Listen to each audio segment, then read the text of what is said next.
Vice President J.D. Vance, who is the person that was at the negotiating table with the Iranians a couple days ago, tweeted this after, are we still calling it tweets? We're calling it tweets. Tweeted this after the U.S. launched retaliatory strikes. This was at 6:08 p.m. Iran signed a ceasefire agreement. We have honored it. If they have disagreements about how the MOU is being applied, they can pick up the phone. But violence will be met with violence. Here's my question. Is it a ceasefire if people have not ceased firing? No. Okay. No, I don't know. Well, can't get more direct than that. We don't know what this is. That's why, look, I tend to not follow the headlines as closely as I used to because they change so often. And this, today is just another example of it. It's, it's supposed to be, ceasefires are supposed to be a pause that leads you to the greater negotiation. And this has never been anything close to a ceasefire. So, Neera, you have, to further that point, the U.S. striking Iran, and MS Now reporting, about this being a foolish violation of the ceasefire, noting Trump also did not initially say what, if any, action he planned to take in response to the alleged ceasefire violation, which we've now determined is probably not a ceasefire violation. I don't know. But when a reporter asked later Friday at the White House if Iran would face any consequences for violating the ceasefire, Trump said, "You'll see." Responding to a question on whether the ceasefire is still intact, Trump declined to say. I say all of that to say this. What the hell are we doing? Because the reality of it is we still have 13 service members dead. Mm-hmm. We have now untold billions spent. We have a president who basically has taken us not just to where Barack Obama had us, but before what Barack Obama had put on the table. I mean, he just sort of disintegrated all of that, added $300 billion to the pot.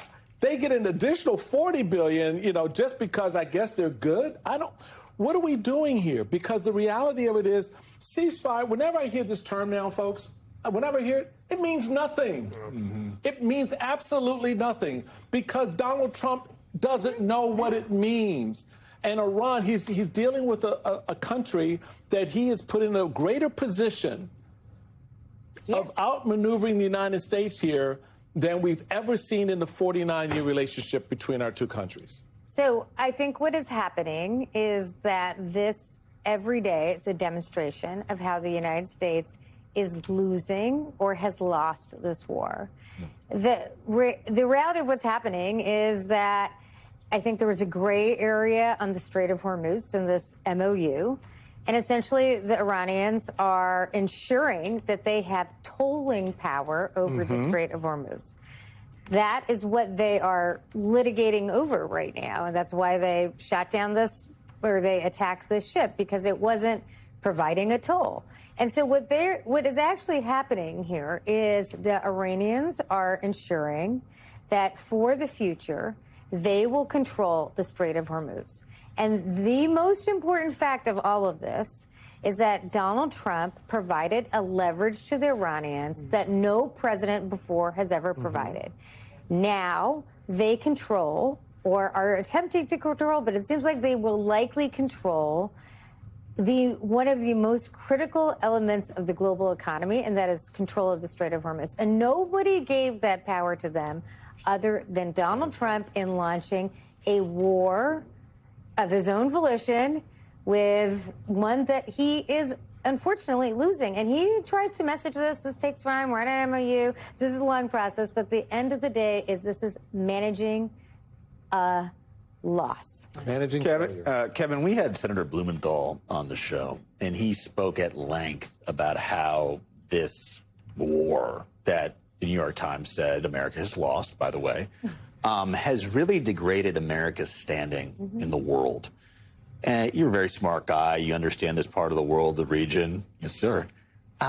Two-part question. One, Saudi, Bahrain, Kuwait, UAE, Israel, our allies in the region, they just saw Iran take our best punch and end up on a better side than they were before.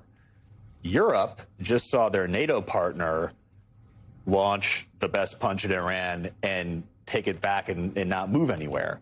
If you are these countries that are allied with us right now, How are you viewing this, and what does it mean for the United States in the future, especially when China continues to rise?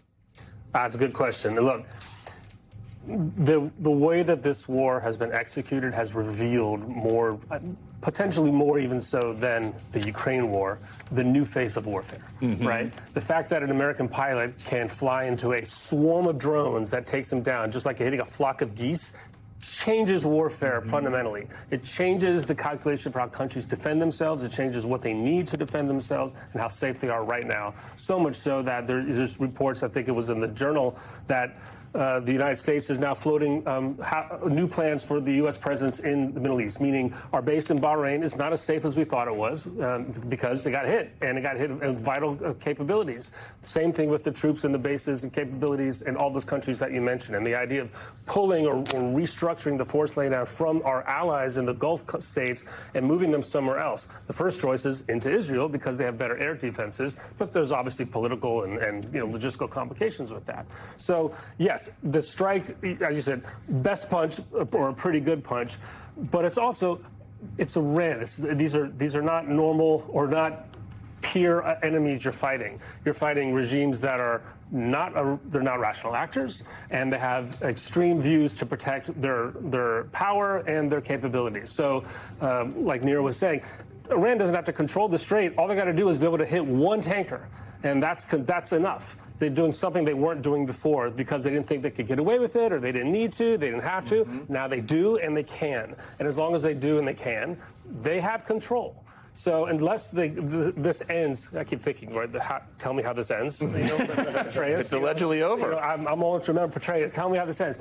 Tell me how this ends without Iran voluntarily giving up everything that's been asked of them. We're not saying we're not going to pursue nuclear weapons anymore. IAEA, come on and see everything we have. We want to join the world community. We want to be part of liberal democracy.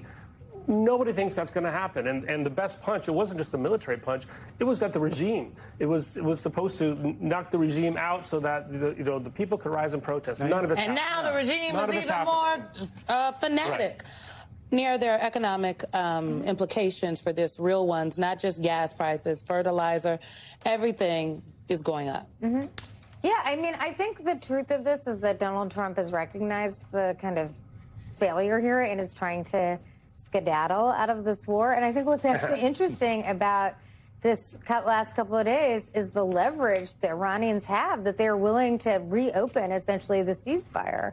I mean, they don't fear a system where the war starts again. And I think the real leverage they've had is they are capable of taking a lot of punches because they're not a democracy. And so we thought all these things would happen. We were wrong across the board. And right now, the American taxpayer, the American consumer is the one who is left holding the bag here.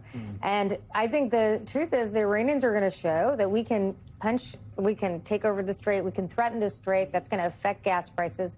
They have Donald Trump almost on a leash until the election by, threatening gas prices every couple, whenever they want.